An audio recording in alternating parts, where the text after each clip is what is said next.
the unconditioned dimension of consciousness, the unconditioned dimension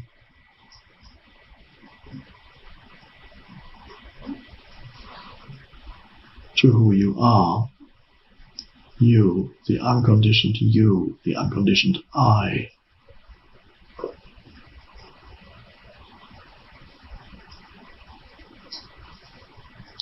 Which has nothing to do with your past or your physical body,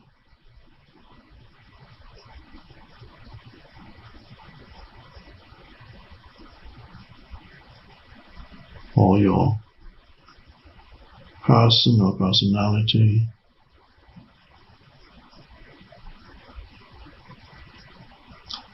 And the unconditioned dimension is not something that you achieve because it's already here. It's something to discover here and now. Achievement, if you think in terms of achievement and associate achievement with spiritual awakening, enlightenment, realization, or achieving the unconditioned consciousness. If you use the word achievement, or if that's the underlying assumption that it is an achievement, there's an implication that it's in the past because you need to achieve it. There's an implication that it's in the future because you need to achieve it. There's something to achieve. So you're pushing it away out of the present, and so you miss it again because you're trying to achieve it. And continuously, as long as you're trying to achieve that spiritual realization, or whatever you want to call it, then it's always one step away from you, or 100 steps, or 100 miles, or 1,000,000 miles. It doesn't matter whether it's one step or 1,000,000 miles, it's not here. That's the underlying assumption, and so you cannot discover it because you think it's something to achieve. And the thought that there's something to achieve in the future prevents you from discovering what's in the present.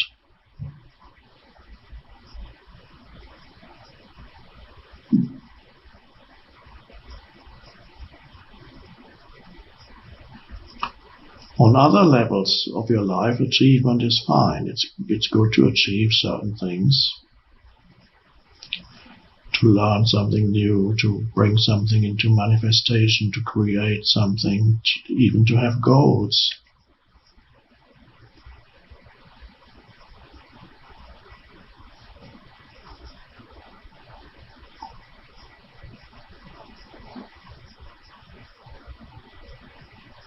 But when it's about finding out the deepest reality of who you are, the very foundation for your life, your existence,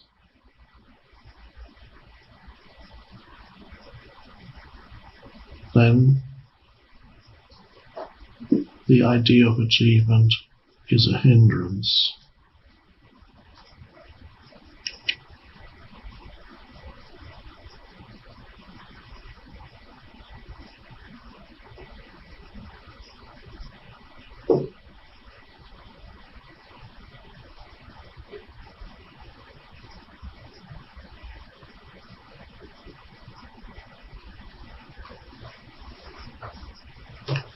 So, the unconditioned dimension of consciousness is to be discovered. It is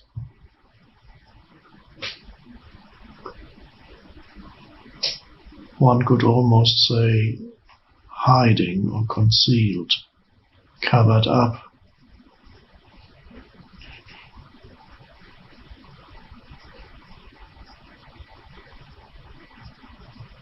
Behind and in between your thoughts, behind and even within all sense perceptions.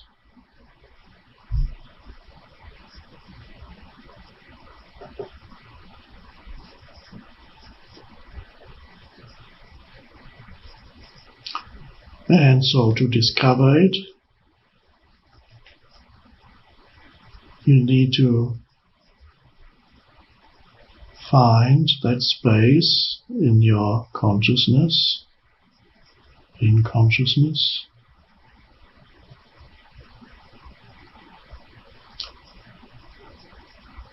where you're not thinking.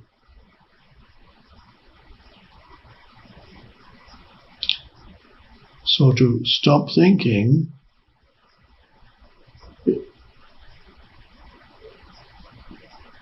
may not be the best way of pointing towards it, although I might have used that expression a few times.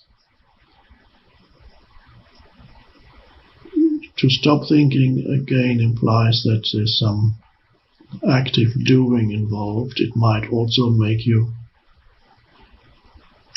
believe that thinking needs to be forcefully pushed out of your consciousness, which is not how it works.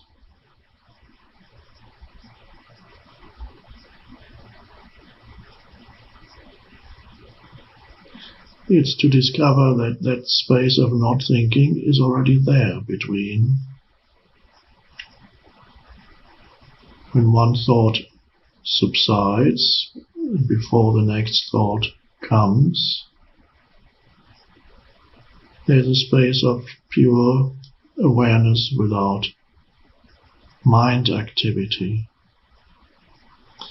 You can do it here because this is a live meditation.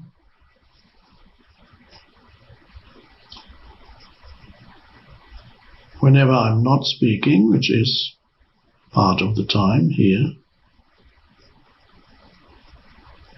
be aware that I'm not speaking. So we have the gaps between one sentence and another sentence, between one word and another word.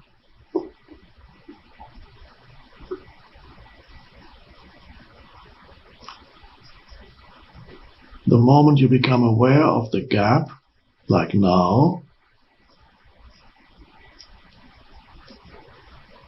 you're not thinking.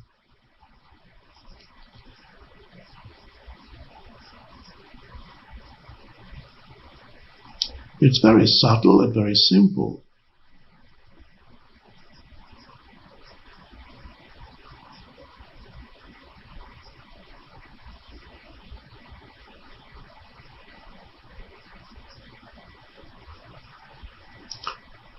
And yet that's the most important thing in your life, to become familiar with that dimension. Conscious without thought,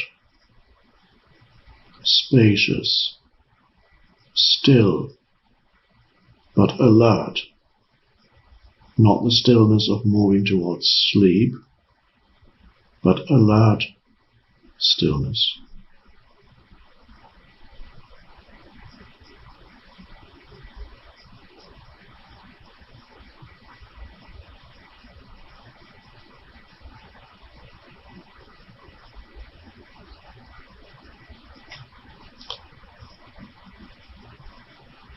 So in daily life, become aware of that space, that inner space of alert stillness, as much as you can.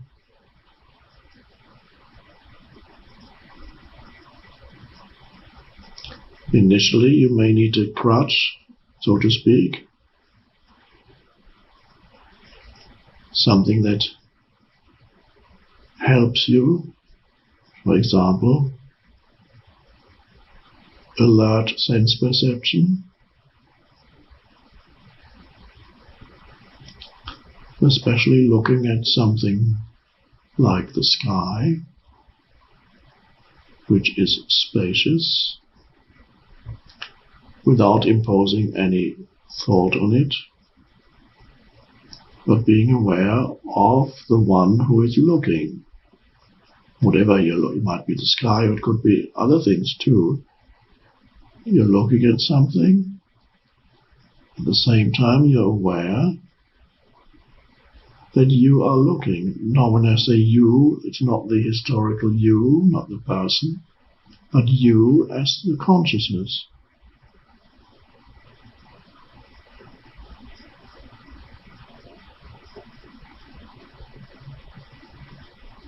So there is a self-awareness behind the sense perception. Not the personality self, the essence self, which is formless. And because it's formless, the Buddha used the expression no self, because he associated self with form. Anything that has a separate sense of identity.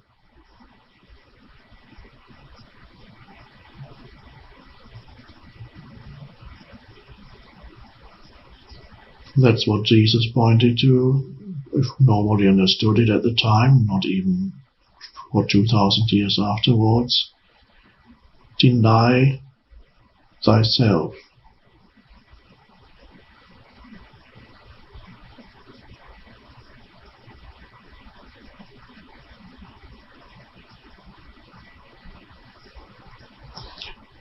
There are other translations that would be more suitable. Look away from the self, that what you usually consider yourself.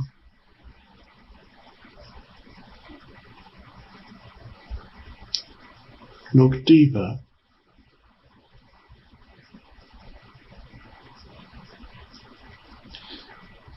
Recognize the ultimate unreality of the conditioned self. So becoming familiar with awareness or presence, pure awareness, pure presence in daily life. Of course, here especially.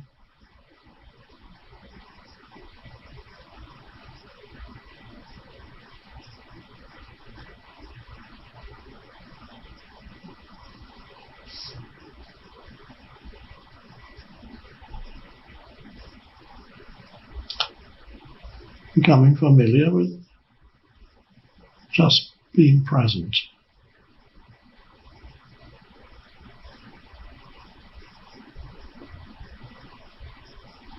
As we know, we can use your breath awareness to take you also out of thinking and become present. Feel the inner body. It also can be a crutch or a portal into it.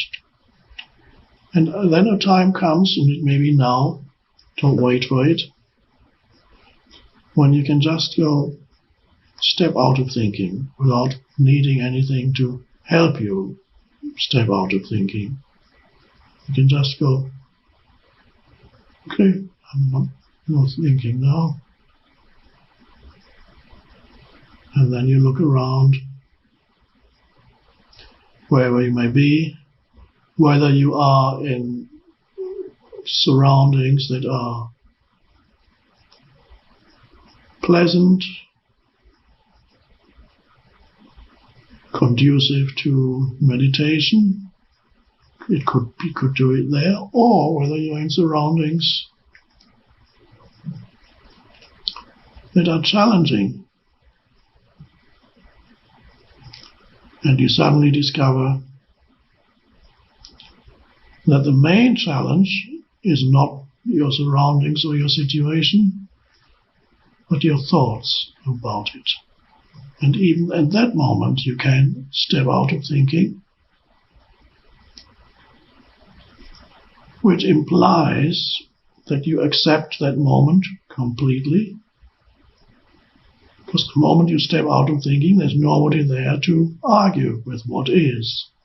Because arguing with what is thinking. The moment you step out of thinking, it implies there's complete alignment with the isness of this moment. You're not arguing with it anymore, which is totally futile, of course, which causes suffering, unhappiness, and suddenly the situation may still be challenging on a practical level, but it's no longer challenging on a psychological level. In other words, it doesn't make you unhappy anymore. You're not unhappy.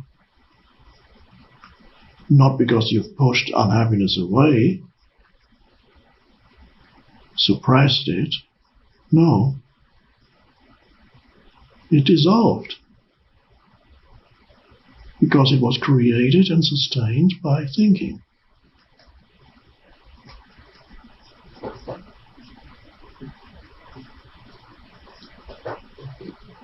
So it's wonderful to discover in challenging situations that you can step out of thinking there too. And some people need a challenge to be able to be motivated to take that step out of thinking. They can't stand this unhappiness anymore and suddenly realize it's basically my thinking that's making me unhappy and not what's happening.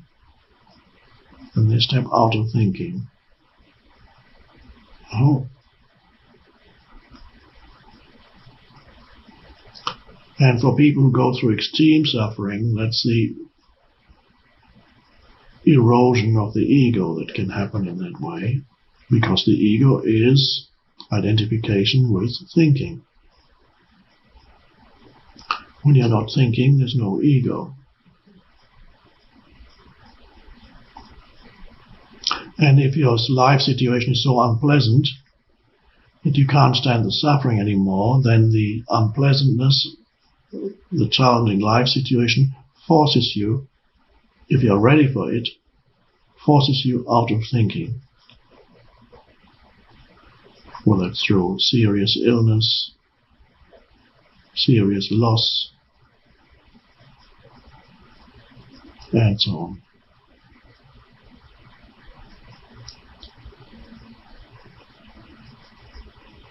But I suggest to you here that you don't wait for life to force you out of thinking, but voluntarily step out of thinking. It's an evolutionary leap, that step. It's you jump out of thinking.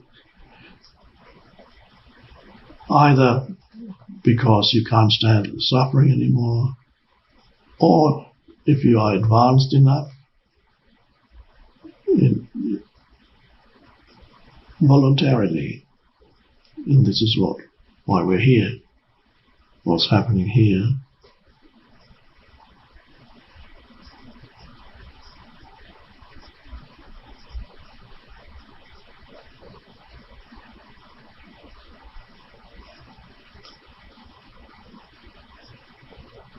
And even while you think, after a while you can notice that there's not a complete loss of awareness in the background, even while you're thinking.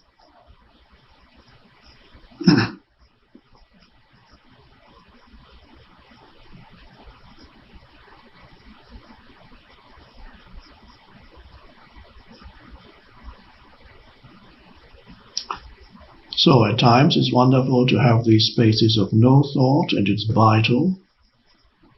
Whether it's 5 seconds or 20 seconds or half a minute, doesn't matter.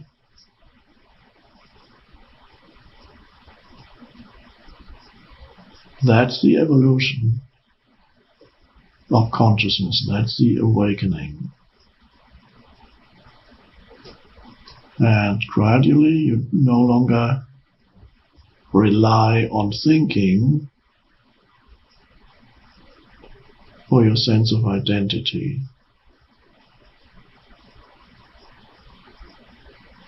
Who you are, sense of self, which is always a fragile sense of identity.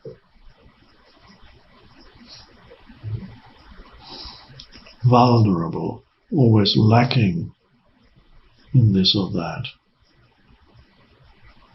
Never satisfied for long.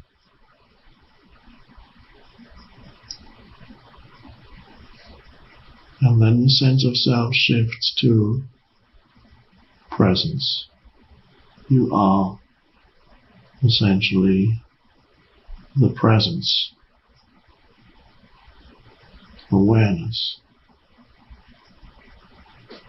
No form, no past, no future.